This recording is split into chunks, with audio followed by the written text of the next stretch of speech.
참빛 곧 세상에 와서 각 사람에게 비추는 빛이 있었나니 그가 세상에 계셨으며 세상은 그로 말미암아 지은 바 되었으되 세상이 그를 알지 못하였고 자기 땅에 오매 자기 백성이 영접하지 아니하였으나 영접하는 자 곧 그 이름을 믿는 자들에게는 하나님의 자녀가 되는 권세를 주셨으니 이는 혈통으로나 육정으로나 사람의 뜻으로 나지 아니하고 오직 하나님께로부터 난 자들이니라. 말씀이 육신이 되어 우리 가운데 거하심에 우리가 그의 영광을 보니 아버지의 독생자의 영광이요 은혜와 진리가 충만하더라.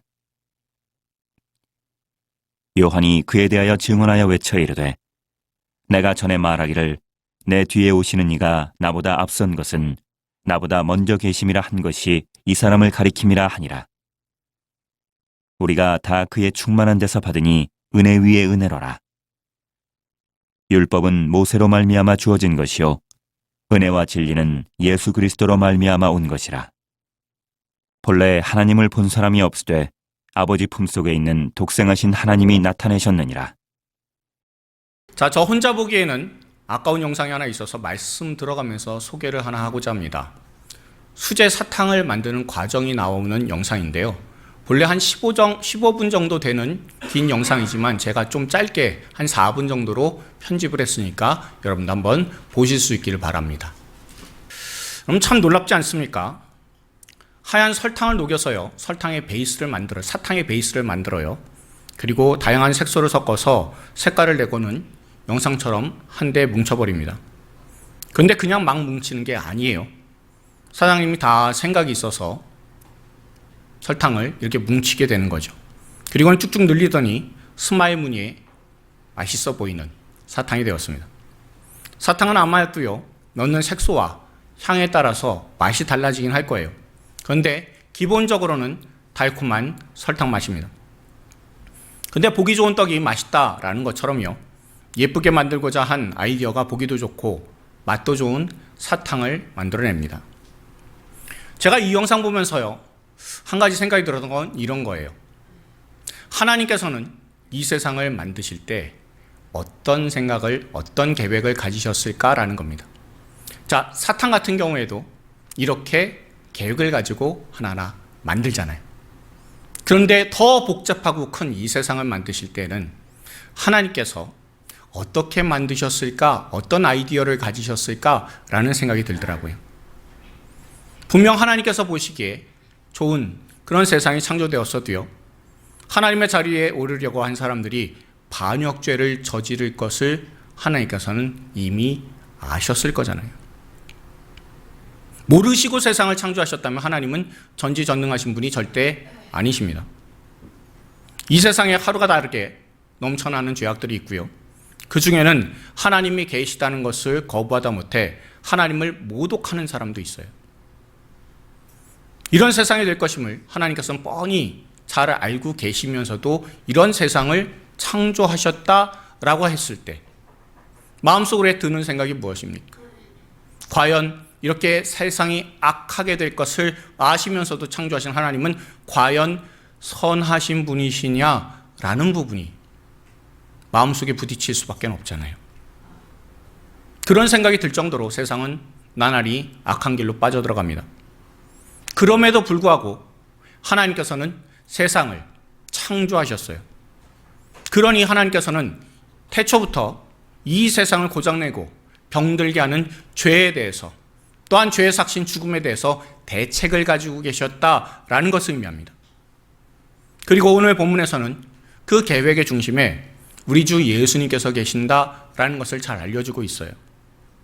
또한 예수님께서 죄로 인해 고장나고 사망으로 인해 병든 이 땅에 찾아오신 목적이 죄가 너무 심각해서 빨리 대책 찾아야 되겠다고 급급해서 찾아오신 것이 아니라 사탕을 만드는 장인처럼 굉장히 큰 계획을 갖고 계셨다라는 것을 오늘 본문은 우리에게 선명하게 알려주고 있습니다. 오늘 설교의 앞에 제목이 하나 붙어 있죠. 예수님 이야기라고요. 이 예수님 이야기를 기획하게 된 것은요, 산정목교회를 개척하기 전부터였습니다. 힘들었던 22개월의 시간 동안에 많은 좌절을 겪었어요.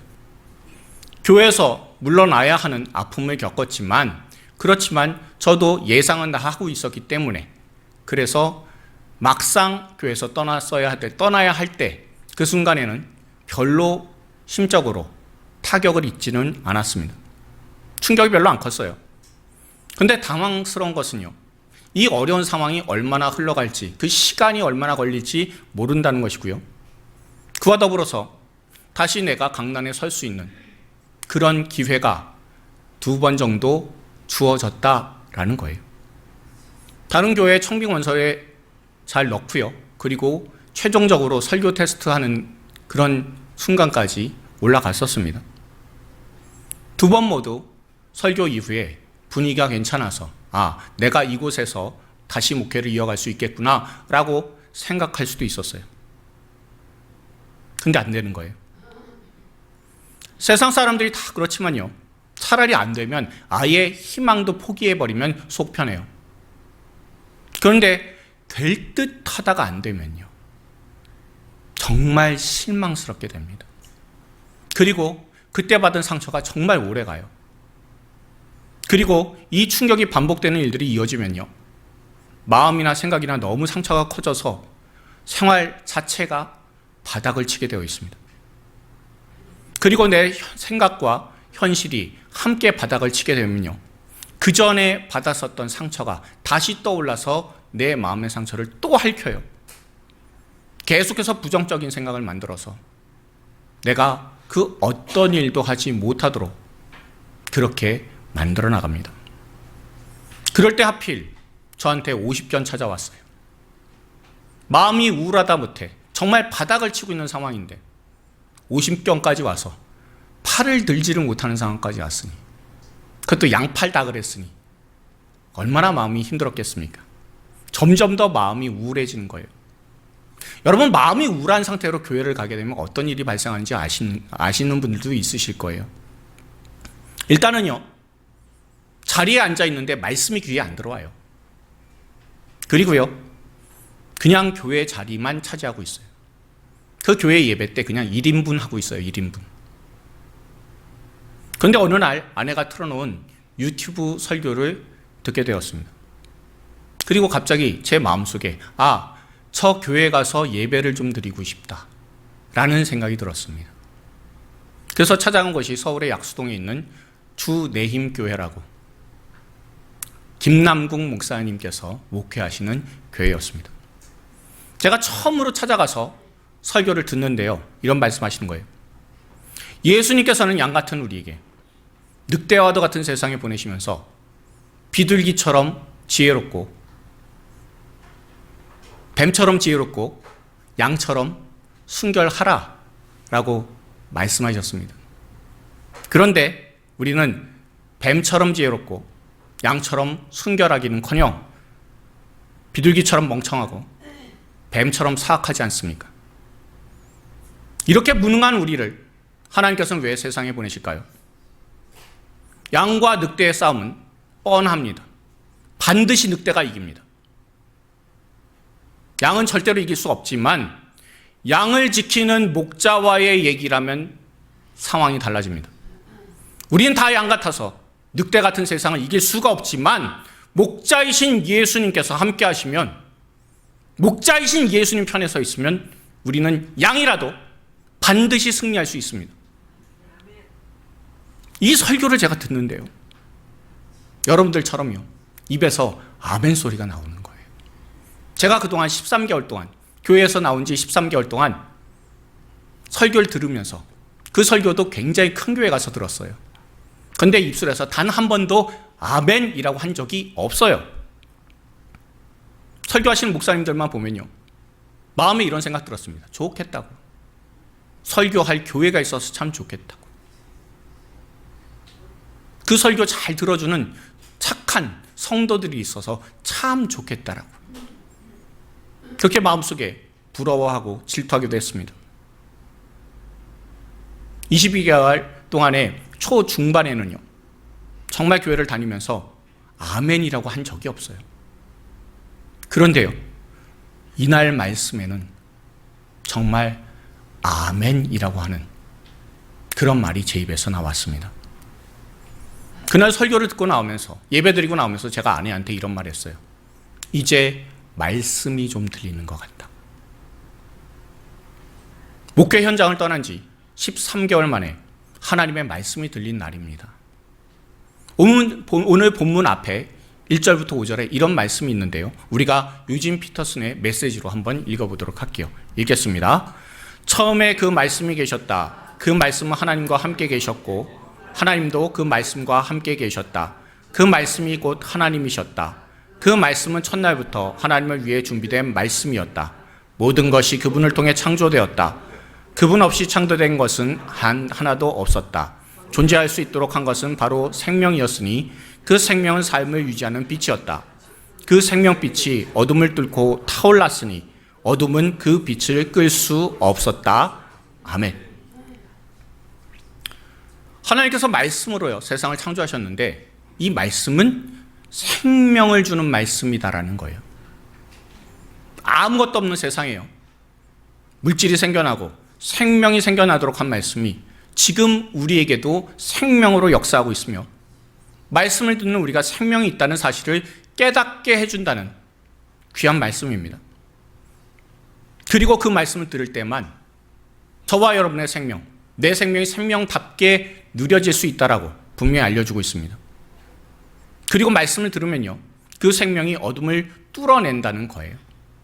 지금까지 어두운 기억과 지금까지 어두운 감정과 어두운 내 모든 말과 행동을 다 뚫고 빛을 내기 시작한다라고 이 말씀은 우리에게 알려주고 있습니다. 말씀이 저한테 들어오게 되니까요.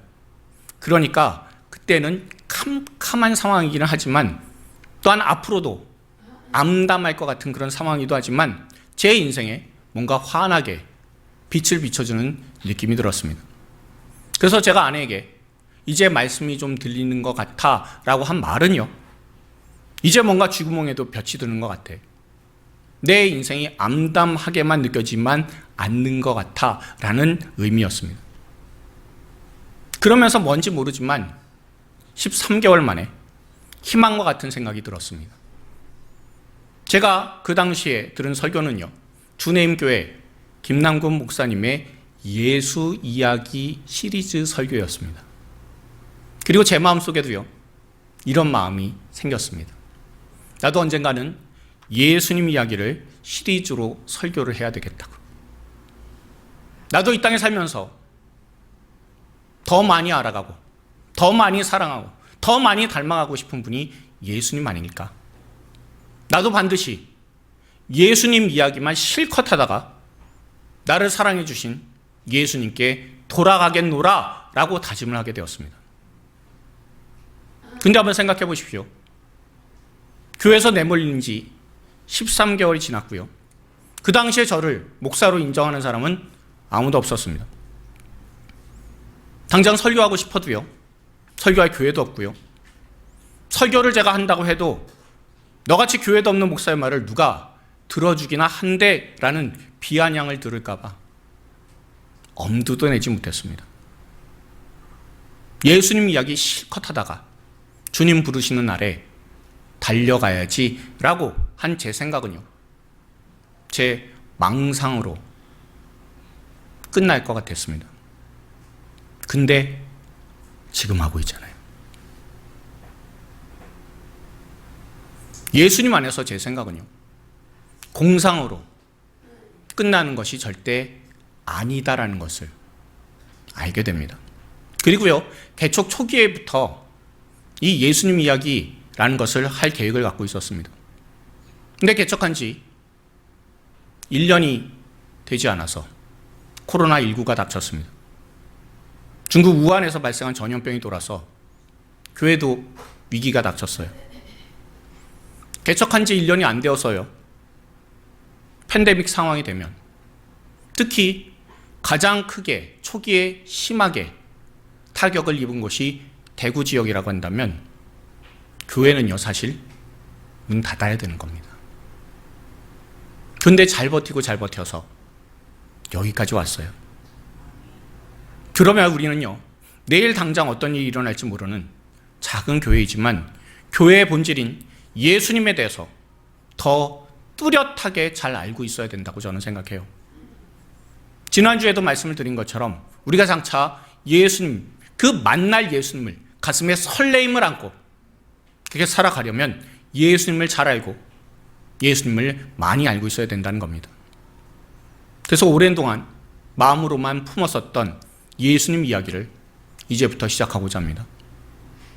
앞으로 얼마나 이 예수님 이야기를 하게 될지 저는 알지 못해요. 일단 사복음서를 바탕으로 해서 예수님의 3년 공생에 그 시간 순서대로 맞춰서 설교를 하게 될 겁니다. 예수님의 탄생 시점부터 예수님께서 승천하시는 그때까지의 모든 이야기를 설교로서 한번 저와 여러분들 묵상해 보고자 합니다. 아마 긴 시간 하게 될 겁니다. 그런데 그동안에 여러분들 꼭 기도해 주셔서 이 설교가 잘 이어질 수 있도록 함께 해주시고 우리를 구원하신 예수님에 대해서 더 많이 알게 되고 믿게 되어서 믿음이 성장하게 되는 저와 여러분들 다 되길 바랍니다. 제 실력 여러분들 아시잖아요.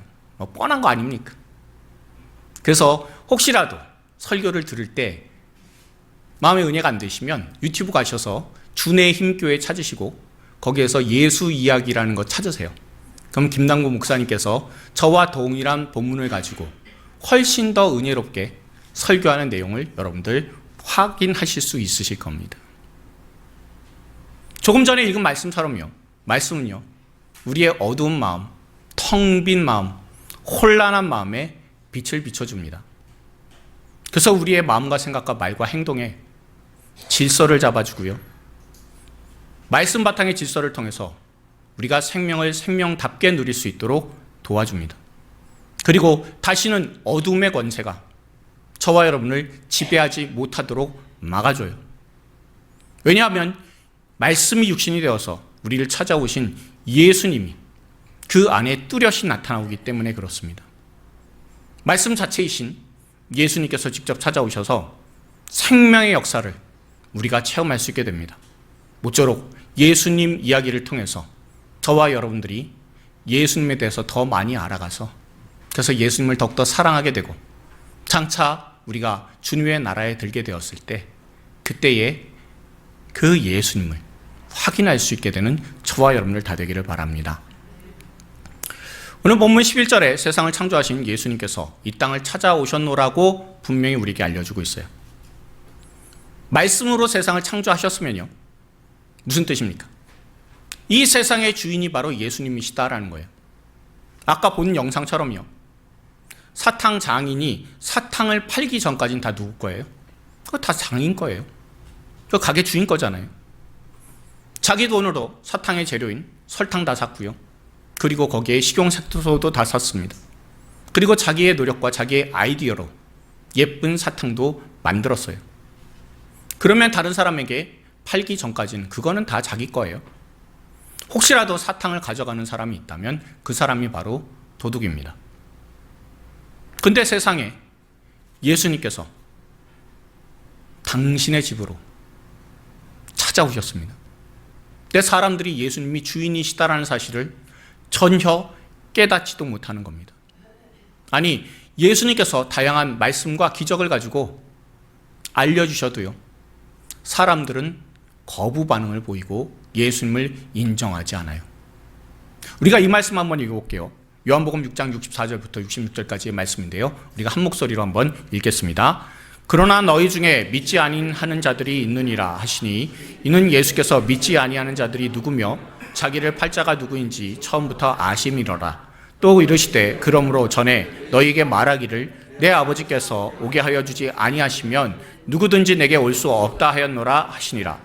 그때부터 그의 제자 중에서 많은 사람이 떠나가고 다시 그와 함께 다니지 아니하더라. 아멘. 이 말씀은요, 예수님께서 오병이어 기적을 일으키신 이후에 예수님을 왕 삼고자 모인 사람들에게 하신 말씀입니다. 예수님 자신이요, 하늘에서 내려온 떡이라고 분명히 알려주셨고요. 하나님께서 허락하신 사람만 하나님께로 나올 수 있다라고 정답을 말씀하셨어요. 근데 사람들의 반응이 무엇입니까? 어렵다고요. 못 믿겠다고요. 마음에 안 든다고요. 예수님께서 정답을 말씀하셨잖아요. 정답을 말씀하셨으면 당연히 사람들이 그 정답을 따라가야 되는데 그 사람들은요, 정답을 인정하고 싶지 않아요. 아니, 정답도 듣기 싫다라는 겁니다. 왜이겠습니까? 하나님께서 허락해 주신 사람이란 무슨 뜻일까요? 하나님이 허락해 주신 사람만 예수님께로 나올 수 있기 때문에 이 세상을 비롯한 모든 사람이 자기가 가고 싶다고 해서, 자기가 노력한다고 해서 하나님 아버지께 나아갈 수 있는 게 아니다라는 겁니다. 그러니 사람의 힘과 실력과 재능과 지혜를 모두 다 갖다 써도 하나님 앞으로 나오는 것, 곧 구원받는 것은 불가능하다라는 거예요. 다시 말하면 사람은 자기에게 있어서도 아니면 세상에게 있어서도 절대로 주인이 될 수가 없다는 거예요. 그리고 자신이 주인이 될 수 없다는 것, 그것을 인정하지 않으니까 예수님의 정답의 말씀에 다들 반응하는 게 어렵다고, 내 마음에 안 든다라고, 그러면서 다 떠나가게 됩니다. 그러니 세상의 주인으로 오신 예수님을 다 거절해요. 이런 모습에 대해서 본문 10절은요, 빛이 비춰도 깨닫지도 못할 정도로 영적으로 어두운 상태에 있었다라고 분명히 알려주고 있어요. 여러분 한번 눈을 감아보시면 빛이 있는 것은 느낄 수 있잖아요. 근데 언제 빛이 있다는 사실을 깨닫지 못합니까? 깊이 잠들었을 때 혹은 죽었을 때죠. 그러면 빛을 느낄 수가 없어요. 이 세상의 주인이신 예수님께서 이 땅에 오셨는데 사람들이 알지도 못하고 깨닫지도 못하고 거절했다라는 것은요, 그 몸이 살았다고는 하나 그 영혼이 죽었다라는 뜻입니다. 근데 예수님 어떤 분이세요? 죽은 자도 살리시는 분이시잖아요. 죽은 자도 일으키시는 분이시잖아요. 영혼에 빛이 비치는 것을 모를 정도로 영혼이 다 죽은 저와 여러분을 일으키실 수 있는 분이 바로 예수님이시다라는 거예요. 태초에 생명을 주셨으니까 죽음이 아닌 생명을 주시는 분이 바로 우리 주 예수님이시다라는 겁니다. 하나님께서 주신 이 생명을 사람이 잃어버리게 된 것이 무엇입니까? 그 이유는요, 죄 때문이잖아요. 하나님께서 하신 말씀이 있어요. 우리가 창세기 2장 16절 17절 말씀 한번 읽어볼게요. 읽습니다. 여호와 하나님이 그 사람에게 명하여 이르시되 동상 각종 나무의 열매는 네가 임의로 먹되 선악을 알게 하는 나무의 열매는 먹지 말라. 네가 먹는 날에는 반드시 죽으리라 하시니라. 아멘. 말씀이 어렵습니까? 쉽습니까? 대단히 쉬운 말씀이잖아요. 그런데 이 쉬운 말씀에 사람이 불순종을 해요. 그리고 죄를 지었습니다. 그리고 생명을 주시는 하나님과 관계가 끊겨서요, 사람에게 죽음이 닥치게 됐습니다. 불순종이라는 것은요, 늘 말씀에 순종하지 않는 거고요, 불순종은 늘 말씀을 버리는 방식으로 그렇게 일을 하게 됩니다. 하나님의 말씀은요, 선악을 알게 하는 나무의 열매는 절대 먹지 말라였습니다. 단순한 말씀인데요, 그 단순한 말씀을 어기게 되었어요. 그리고는 세상이 죄로 복잡해지게 되었습니다.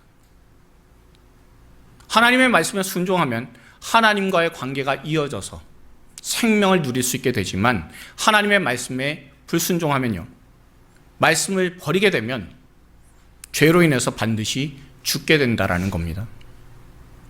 그리고 죄로 복잡하게 된 세상을 위해서 하나님께서는 17절에 나온 것처럼 모세에게 정교하게 기록된 말씀을 주셨어요.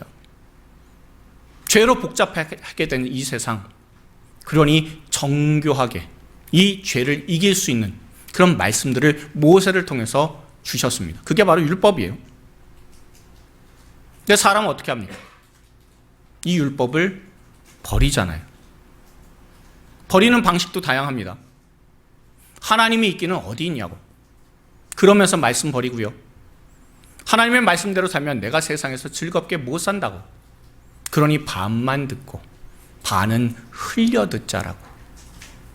그렇게 반만 말씀을 버리게 돼요. 혹은 내 말씀, 이 하나님의 말씀보다 더 중요하다고 생각해서 내 말을 하나님의 말씀으로 바꿔서 변질시켜서 그래서 하나님의 말씀을 듣는 사람들이 있습니다. 그러니 죄를 지었다는 말과 똑같은 것은요, 말씀을 버렸다라는 뜻이에요. 다시 한번 말씀드릴게요. 죄를 지었다라는 뜻은요, 말씀을 버렸다라는 뜻입니다.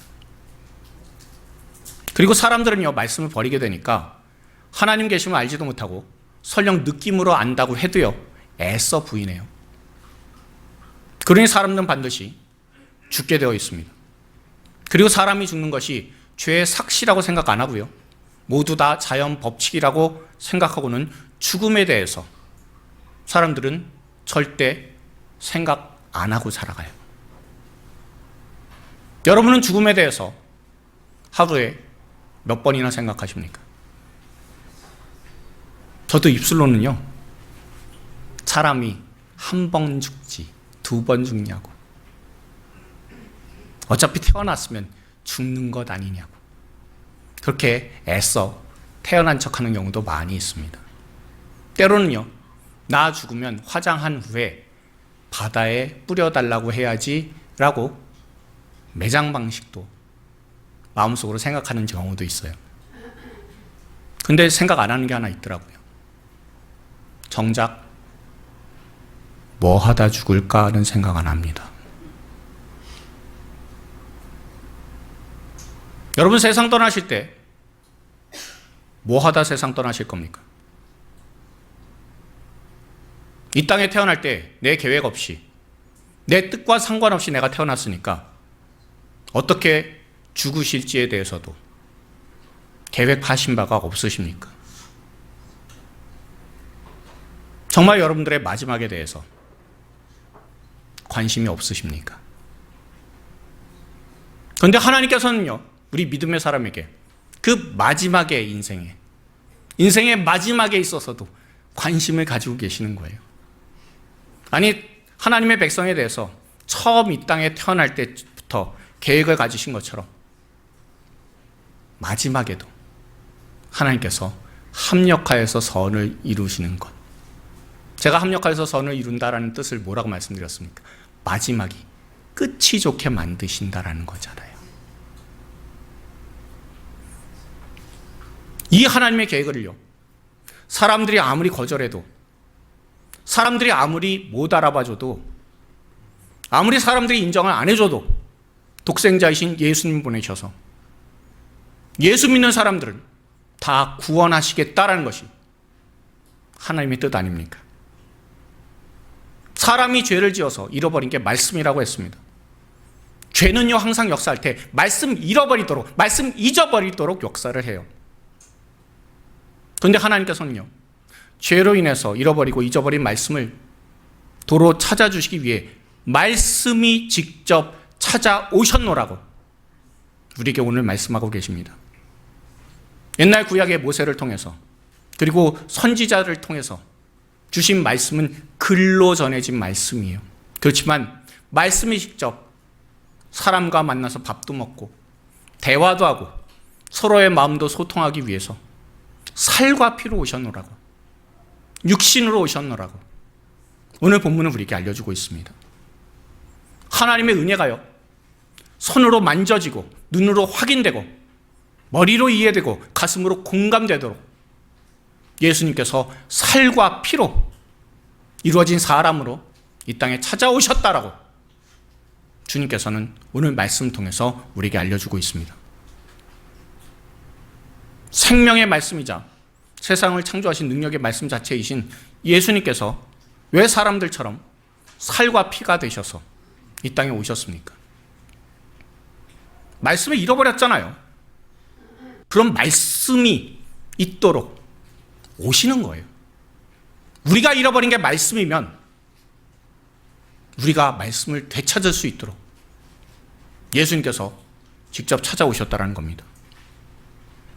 그냥 그 말씀이 상상 속이나 생각 속에만 머무르는 것이 아니라 하나님이란 분이 그냥 없는 것을 억지로 만들어내는 가짜가 아니라 직접 살과 피처럼 체험할 수 있도록 진리이심을 알리시기 위해 예수님께서 이 땅에 살과 피로 찾아오셨습니다. 그리고 직접 살과 피로 된 육신으로 오셔야 십자가에서 우리가 버린 그 반역죄, 말씀을 버린 그 반역죄를 용서하실 수 있기에 예수님께서 살과 피로 찾아오셨습니다. 용서가 그냥 말로만 하는 게 아니라 그냥 종교심으로 마음의 위안만 주는 게 아니라 실제로 죄에 대한 용서를 받음으로 우리가 생명을 누릴 수 있도록 눈으로 똑똑히 보여주시기 위해 예수님께서 육신이 되어서 살과 피가 되셔서 이 땅에 오셨습니다. 갈보리 십자가에서 그 흘리신 그 피는요, 단순히 기독교의 상징을 의미하지 않습니다. 그 피는 창조주 예수님께서 인간의 몸으로 오셔서 실제로 흘리신 피입니다. 예수님께서 십자가에 못 박히실 때 그 못이 손을 뚫은 것은 진짜 살이었고요. 예수님의 옆구리에 창이 깊이 박힌 것은 예수님의 진짜 살이었습니다. 성육신이 없었다면요, 십자가의 대속도 없어요. 말씀이 육신이 되어서 오신 하나님의 독생자 예수님은요, 우리의 겪는 고통을 아시기만 한 게 아니라 직접 겪으셨고요, 우리가 받아야 할 모든 저주와 수치를 대신 짊어지시기 위해 살과 피를 찢으시고 우리의 대속물이 되어주셨습니다. 사랑하는 성도 여러분, 제가 설교할 때 사랑하는 성도 여러분 많이 한 적이 없는 것 같아요. 그렇죠? 굉장히 사랑 없는 목사인 것 같아서 저도 회개합니다. 다시 한번 말씀드릴게요. 사랑하는 성도 여러분, 말씀이 육신이 되어서 우리에게 오신 예수님 이야기는요, 십자가에서 끝나지 않아요. 만약에 그랬다면 기독교는요, 세상에서 가장 비극적인 종교가 됐을 겁니다. 예수님 죽음으로 끝나는 종교, 그걸로써 세상에서 가장 슬픈, 맨날 제사 드려야 되는, 죽음만 기념하는 그런 종교가 됐을 거예요. 그런데 예수님은 죽음에서 사흘 만에 살아나셨잖아요. 부활이란 사건은요, 십자가에서 이루신 예수님의 승리가 진짜다라는 것을, 그리고 하나님이 온 세상의 주인이시다라는 것을 알려주는 사건이자 말씀이 바로 생명이다라는 것을 분명히 알려주는 사건이 부활입니다. 십자가가 우리에게 있어서 테텔레스타이, 완불되었다, 지불되었다 라는 거면요, 부활은요, 영수증이에요. 우리가 돈을 지불하고요, 그리고 나서 그 값을 사잖아요. 그리고 나서 나는 돈을 다 냈는데 그거를 확인시켜주는 것, 증명하는 게 뭐라고요? 영수증이고 그게 바로 부활이에요. 12절처럼 이제 누구든지 예수님을 영접하는 자는 죄와 사망의 권세에서 벗어나고요, 하나님의 자녀가 되는 권세가 우리에게 생겨난다는 것을 여러분 기억하십시오. 오늘 이 시간에 이 말씀이 여러분들의 문을 두드리고 있지는 않습니까? 아직도 예수님을 여러분의 삶의 주인으로 영접하지 않으신 분이 계십니까? 세상은 여전히 말씀 버리고 네 힘대로 살라고, 네가 네 삶의 주인이 되라고 끊임없이 부추깁니다. 그러나 그 길의 끝이 뭡니까? 두려움과 허무함과 절망밖에 없잖아요.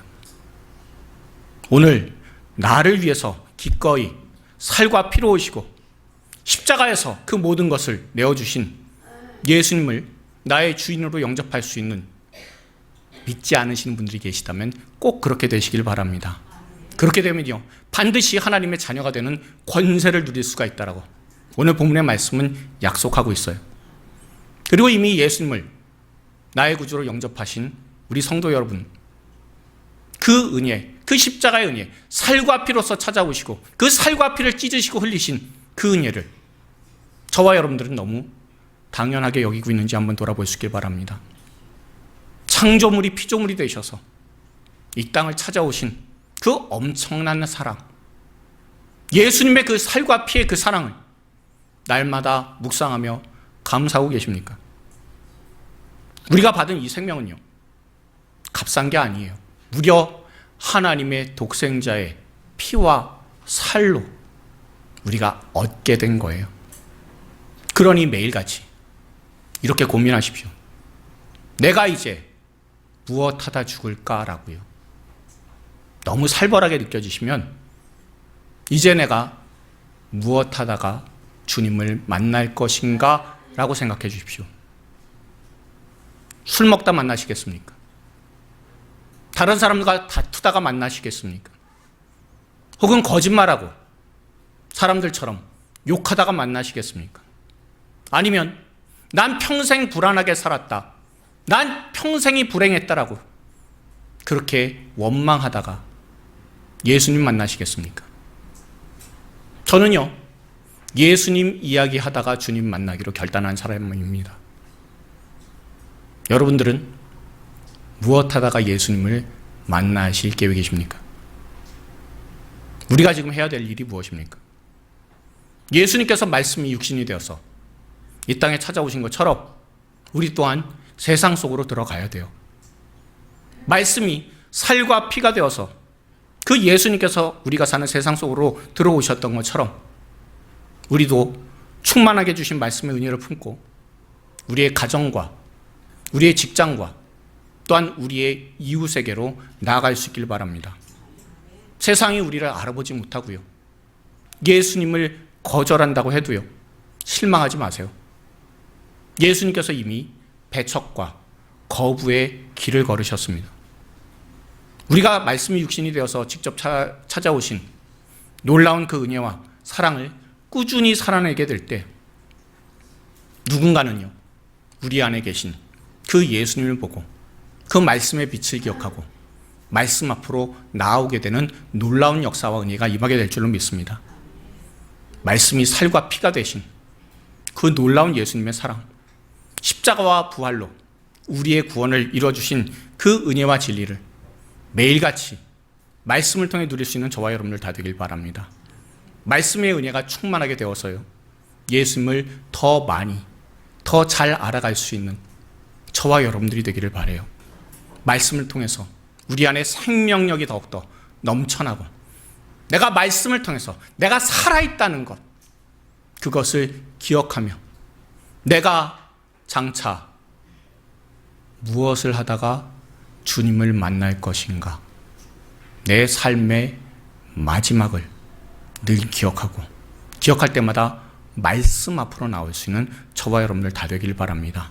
그래서 주님 만나는 날, 내 생명의 마지막 날, 그때 다가오는 게 두렵지 않고 그날을 날마다 기도하고 날마다 감사하며 날마다 기대할 수 있는, 그래서 주님께서 부르시는 그날에 이 땅에서 미적거리지 마시고 기쁨으로서 뛰어 올라갈 수 있는 저와 여러분들이 다 되기를 주님의 이름으로 축원드립니다. 우리 같이 우리 주변에 계신 분들하고 인사하면서 결단합시다. 말씀이 살과 피가 되어 찾아오신 예수님을 붙듭시다.